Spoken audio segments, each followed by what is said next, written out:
नमस्कार। दास्तान मध्य प्रदेश में आपका हार्दिक स्वागत है। खुशी इस बात की है जो हमारा प्रयास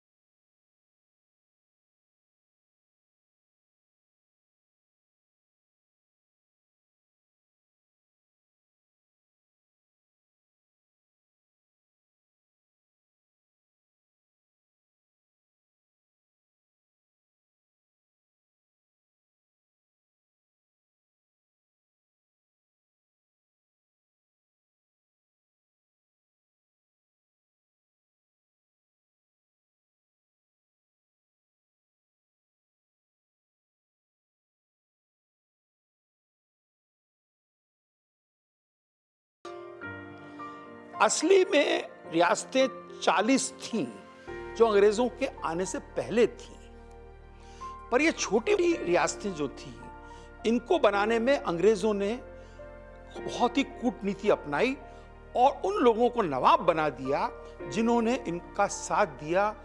वो नवाब और राजा और जागीरदार बनाए इन अंग्रेजों ने। कुछ तो इनमें राजा और नवाब बड़े प्रगतिशील थे और कुछ बड़े दखियानूस थे। पूरे भारत के क्षेत्रफल का 28 से 30% जनसंख्या इन रियासतों में रहती थी। यहाँ पे भारतीय विधानमंडल का कोई कानून लागू नहीं होता था। यहाँ के राजा और नवाब उनके अपने कानून थे और उनको पूरी आजादी मिली हुई थी और जैसा चाहे राज्य करें। डेमोक्रेसी के प्रयोग में ये रियासतें कुछ तो बहुत आगे बढ़ गई थी और कुछ ये भी नहीं जानती थी कि म्युनिसिपैलिटी किस चिड़िया का नाम। वहां हुकूमत राजाओं की और नवाब की एक डिक्टेटर के रूप में चलती थी। कुछ रियासतों में अपनी निजी रेल की व्यवस्था थी और कुछ में 8 या 5 किलोमीटर की सामान्य पक्की सड़क भी नहीं थी।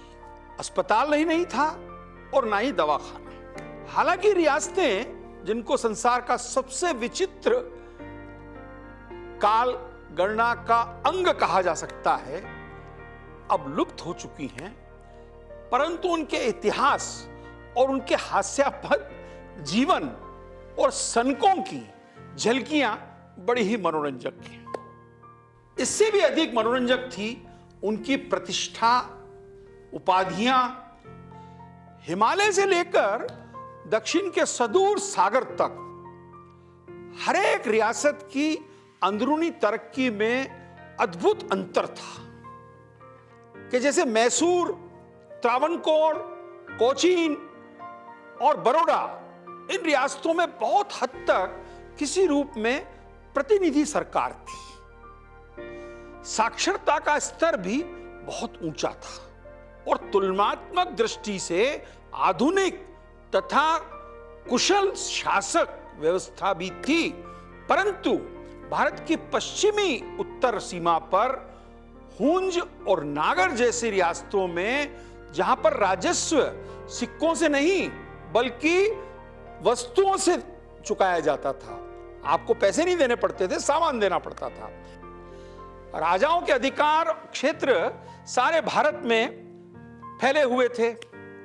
इनमें सबसे बड़ा एक सिलसिला का क्षेत्र था राजस्थान। उसके अलवर, बीकानेर, बूंदी, जोधपुर, जयपुर, उदयपुर, ये सब उसके अंदर रियासतें थी। और 3 लाख की आबादी की ग्वालियर रियासत थी।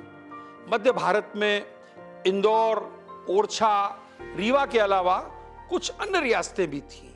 समुद्र तट के किनारे तक काठियावाड़ की अनेक रियासतों का लंबा सिलसिला था। उत्तर में कश्मीर तथा शिमला स्टेट एजेंसी प्रमुख थी। पटियाला, कपूरथला, नाभा, फरीदकोट जैसी जिंद रियासत भी थी। इस तरह दिल्ली से मुंबई तक अगर आप यात्रा करते थे तो करीब 30 रियासतों के बीच में से आपको जाना पड़ता था।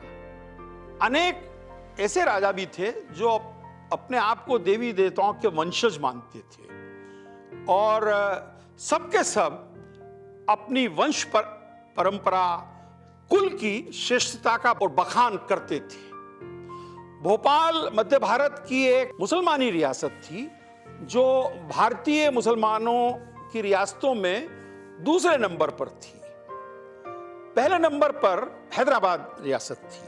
1817 में पिंडारी युद्ध के शुरू होने पर ब्रिटिश गवर्नमेंट ने उस समय के नवाब नजर मोहम्मद से संधि करी और सन 1818 में भोपाल राज्य को अपनी अधीनता में ले लिया। जूनागढ़ का नाम सुनते ही लोगों के दिमाग में कुत्तों के शौकीन नवाब जूनागढ़ और जुल्फिकार अली भुट्टो का नाम याद आ जाता है।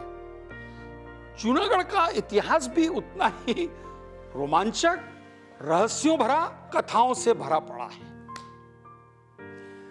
जूनागढ़ पहले से ही गुजरात के भूगोल में और इतिहास में संस्कृति का केंद्र रहा है। खास करके गुजरात के सोरठ प्रांत की राजधानी रहा है। गिरिनगर के नाम से प्रख्यात जूनागढ़ प्राचीन काल से ही आनर्त प्रदेश का केंद्र रहा। उसी जूनागढ़ पे चंद्रवंश की एक शाखा ने राज किया था, जिसे सोरठ का स्वर्ण काल कहा जाता है। 14वीं शताब्दी में गोहिल, जडेजा, जेठवा, झाला जैसे राजवंशों के सोरठ में आने तक पूरे सोरठ पर चूड़ासमाओं का राज्य था। यह तो हो गई जूनागढ़ की इतिहास। जावरा हिंदुस्तान के मध्य भारत, मध्य प्रदेश राज्य के रतलाम जिले में स्थित एक बड़ी खूबसूरत रियासत, शहर और नगर पालिका है। जावरा मालवा क्षेत्र में है और रतलाम और मंदसौर के बीच में स्थित है। इसका पहले नाम था गुलशनाबाद। गुलशन मतलब बाग, यहां गुलशन ही गुलशन होते थे, इसलिए इसका नाम गुलशनाबाद था। बाद में इसका नाम जावरा पड़ा।